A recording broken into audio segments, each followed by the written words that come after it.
ಪೇರಿಯಾಪಟ್ಟಣ ತಾಲೂಕಿನ ಮಹತ್ವಾಕಾಂಕ್ಷಿ 150 ಕೆರೆಗಳಿಗೆ ನೀರು ತುಂಬಿಸುವ ಯೋಜನೆಯಲ್ಲಿ ಉಂಟಾಗಿರುವ ಪೈಪ್ಲೈನ್ ಸೋರಿಕೆ ಸಮಸ್ಯೆಯನ್ನ ಕೂಡಲೇ ಪರಿಹರಿಸಿ ಎಲ್ಲಾ ಕೆರೆಗಳಿಗೂ ನೀರು ಹರಿಸಲು ಶಾಸಕ ಕೆ ವೆಂಕಟೇಶ್ ಅವರು ತುರ್ತು ಕ್ರಮ ಕೈಗೊಳ್ಳಬೇಕು ಎಂದು ತಾಲೂಕಿನ ಪ್ರಮುಖ ಮುಖಂಡರು ಒತ್ತಾಯಿಸಿದ್ದಾರೆ. ತಾಲೂಕಿನ ಮುತ್ತಿನ ಮುಳಸೋಗೆ ಗ್ರಾಮದ ಬಳಿ ಕಾವೇರಿ ನದಿಯಿಂದ 79 ಗ್ರಾಮಗಳ 93,000 ರೈತರ ಜಮೀನುಗಳಿಗೆ ಹಾಗೂ 150 ಕೆರೆಗಳಿಗೆ ನೀರು ತುಂಬಿಸುವ 295 ಕೋಟಿ ರೂಪಾಯಿ ವೆಚ್ಚದ ಬೃಹತ್ ಯೋಜನೆಯನ್ನ ಹಮ್ಮಿಕೊಳ್ಳಲಾಗಿತ್ತು. ಸುಮಾರು 8 ತಿಂಗಳುಗಳ ಹಿಂದೆ ಮಾನ್ಯ ಮುಖ್ಯಮಂತ್ರಿ ಸಿದ್ದರಾಮಯ್ಯನವರು ಈ ಯೋಜನೆಗೆ ಲೋಕಾರ್ಪಣೆ ಕೂಡ ಮಾಡಿದ್ರು. ಪ್ರಸ್ತುತ ಮಳೆ ಇಲ್ಲದೆ ತಾಲೂಕಿನ ಬಹುತೇಕ ಕೆರೆ ಕಟ್ಟೆಗಳು ಒಣಗಿ ಬರಿದಾಗಿವೆ. ಇದರಿಂದಾಗಿ ಜಾನುವಾರುಗಳಿಗೆ ಕುಡಿಯುವ ನೀರಿಲ್ಲದೆ ಪರದಾಡುವ ಪರಿಸ್ಥಿತಿ ನಿರ್ಮಾಣವಾಗಿದೆ. ರೈತರ ಜಮೀನುಗಳಲ್ಲಿ ಕೊಳವೆ ಬಾವಿಗಳಲ್ಲೂ ಅಂತರ್ಜಲ ಕುಸಿದು ನೀರು ಬರ್ತಾ ಇಲ್ಲ. ಈಗಾಗಲೇ ಬಿತ್ತನೆ ಕಾರ್ಯ ಮುಗಿಸಿ ಸಸಿ ಹಂತದಲ್ಲಿರುವ ಬೆಳೆಗಳು ಮಳೆಯಿಲ್ಲದೆ ಒಣಗಿ ಹೋಗುತ್ತಿದ್ದು ರೈತರು ಕೃಷಿ ಚಟುವಟಿಕೆಗಳನ್ನೇ ಸ್ಥಗಿತಗೊಳಿಸುವಂತಾಗಿದೆ. ಇದು ಮುಂದಿನ ದಿನಗಳಲ್ಲಿ ತೀವ್ರ ಆಹಾರ ಕೊರತೆ ಮತ್ತು ಆರ್ಥಿಕ ಸಂಕಷ್ಟ ತಂದೊಡ್ಡಲಿದೆ ಎಂದು ಮುಖಂಡರು ಕಳವಳ ವ್ಯಕ್ತಪಡಿಸಿದರು. ವರದಿ HD ರಮೇಶ್, ಪಿರಿಯಾಪಟ್ಟಣ. ಕೆರೆ ತುಂಬಿಸ್ತಕ್ಕಂಥ ಕಾರ್ಯಕ್ರಮ ಬುದ್ಧಿ ಪೂಜೆಯಾಗಿ ಕಾರ್ಯಕ್ರಮ ಉದ್ಘಾಟನೆಯಾಗಿ ಇವತ್ತು ಕೆರೆಗಳಿಗೆ ನೀರು ಪೈಪ್ ಲೈನ್ ಮುಖಾಂತರ ಕೆರೆಗಳ ತುಂಬಿಸ್ತಕ್ಕಂಥ ಕಾರ್ಯಕ್ರಮ ಪ್ರಾರಂಭ ಆಗಿದೆ. ತುಂಬ ಸಂತೋಷ ಆಯಿತು. ನಮಗೆ ಬಹುಮುಖ್ಯವಾಗಿ ನಮ್ಮ ಒತ್ತಾಯ ಏನಪ್ಪ ಅಂತ ಹೇಳಿದ್ರೆ, ಈ ನಮ್ಮ ಮಲೆನಾಡಿನಲ್ಲಿ ಯಾವಾಗಲೂ ಕೂಡ 6 ತಿಂಗಳು ಮಳೆ ಆಗ್ತಿತ್ತು. ಇದು ನಮ್ಮದು ಅರೆಮಲೆನಾಡಿಗೆ ಸೇರಿದೆ. ಅದರಲ್ಲೂ ನಮ್ಮ ಪಿರಿಯಾಪಟ್ಟಣ ಬರಡು ತಾಲೂಕು ಮಾನ್ಯ ಶಾಸಕರ ದೂರದೃಷ್ಟಿಯ ಒಂದು ಪ್ರಯತ್ನದಿಂದ ಕರಡಿಲಕ್ಕನ ಕೆರೆಯ ಮೂಲಕ ಮತ್ತು 150 ಕೆರೆಗಳ ನೀರು ತುಂಬಿಸ್ತಕ್ಕಂಥ ಕಾರ್ಯಕ್ರಮ ಬೃಹತ್ ಯೋಜನೆಯ ಕಾರ್ಯಕ್ರಮ. ಜೊತೆಗೆ ನಮ್ಮ ಪಿರಿಯಾಪಟ್ಟಣಕ್ಕೆ ಕಾವೇರಿ ನೀರನ್ನು ಕುಡಿಯೋ ನೀರನ್ನು ತಂದಂಥ ಒಂದು ದೊಡ್ಡ ಕಾರ್ಯಕ್ರಮಗಳು.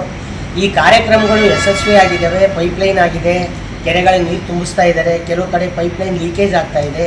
ಬಹುಮುಖ್ಯವಾಗಿ ಜೂನ್, ಜುಲೈ ಮತ್ತು ಆಗಸ್ಟ್ನಲ್ಲಿ ಕಾವೇರಿ ನದಿ ಕೊಡಗಿನಲ್ಲಿ ಮಳೆಯಾಗಿ, ತಲಕಾವೇರಿಯಲ್ಲಿ ಮಳೆಯಾಗಿ, ಕರಾವಳಿ ಪ್ರದೇಶದಲ್ಲಿ ಮಳೆಯಾಗಿ ಜೂನ್ ಮತ್ತು ಜುಲೈ ತಿಂಗಳಲ್ಲಿ ಹೇರಳವಾಗಿ ಕಾವೇರಿ ನದಿ ತುಂಬಿ ಕೃಷ್ಣರಾಜ ಸಾಗರ ಸೇರಿ ಬೆಂಗಳೂರು ಕುಡಿಯೋ ನೀರು ತಲುಪತಕ್ಕಂಥದ್ದು.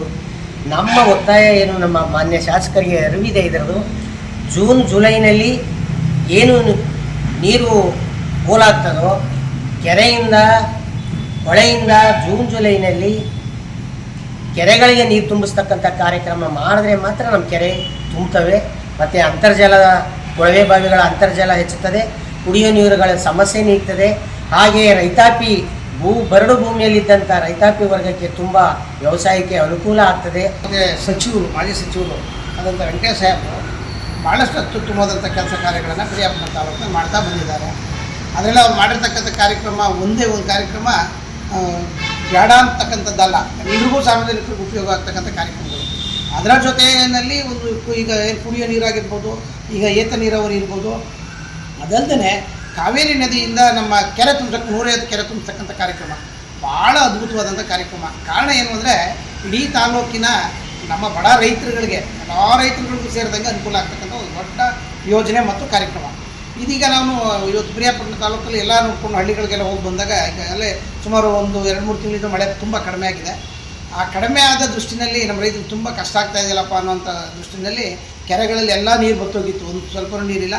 ಮತ್ತು ಬೋರ್ವೆಲ್ಗಳಲ್ಲೂ ಕೂಡ ನೀರಿಲ್ಲದೇ ಬೋರ್ವೆಲ್ಗಳು ಕೂಡ ನಿಂತೋದಂಥ ಕಾರ್ಯಕ್ರಮಗಳಿತ್ತು.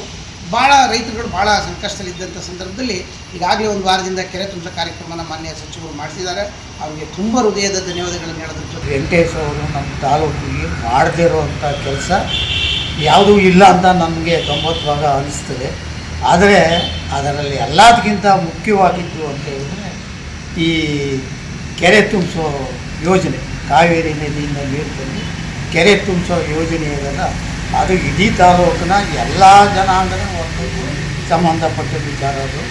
ಆದರೆ ಕಾರಣಾಂತರಗಳಿಂದ ಇಲ್ಲಿವರೆಗೆ ಡಿಲೇ ಆಗಿತ್ತು. ಈಗ ಕಾವೇರಿ ನದಿ ಕೊಡಗಿನಲ್ಲಿ ಮಳೆ ಆಗಿರೋದ್ರಿಂದ ಕಾವೇರಿ ನೀರು ಬರ್ತಾ ಇರೋದ್ರಿಂದ ಈಗ ಜರೂರತ್ತಾಗಿ ಆ ನೀರನ್ನ ನಾವು ಸದುಪಯೋಗ ಪಡಿಸ್ಕೋಬೇಕು.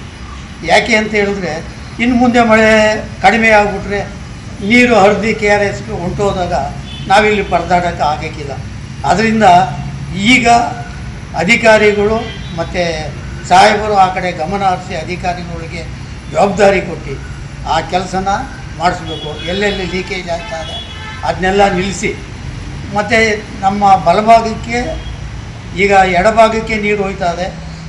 ಈಗ ನಾವು ಎರಡು ಹೋಬಳಿಯವರು ಕೆರೆ ತುಂಬಿಲ್ಲ, ಈ ಕಡೆಗೂ ಗಮನ ಹರಿಸಿ ಈ ಕೆರೆಗಳನ್ನ ಒಂದೇ ಸಮನಾಗಿ ತುಂಬಿಸೋವಂಥ ಕೆಲಸ ಆಗಬೇಕು. ಮತ್ತು ಇನ್ನೂ ವೆಂಕಟೇಶ್ ಅಣ್ಣವರು ಈ ಸಲ ಏನಾದರೂ ಮಂತ್ರಿಗಳು ಆದರೆ ಇನ್ನೂ ಹೆಚ್ಚಿನ ಕೆಲಸ ಆಗ್ತದೆ, ಇನ್ನೂ ಒಳ್ಳೆಯ ಕೆಲಸಗಳು ಆಗಬೇಕಾಗದೆ. ಅದರಿಂದ ಸಾಹೇಬರಿಗೆ ವೆಂಕಟೇಶ್ ಅಣ್ಣಗೆ ನಾನು ಇಷ್ಟೇ ಹೇಳೋದು, ಅಧಿಕಾರಿ ಕಡೆಗೆ ಗಮನ ಹರಿಸಿ ಅವರಿಗೆ ತಾಕತ್ತು ಮಾಡಿ ಏನು ಲೀಕೇಜ್ ಆಯ್ತಾರೆ, ಬರ್ತಾ ಇದ್ದಾರೆ ಆ ಕಡೆ ಗಮನ ಹರಿಸಿ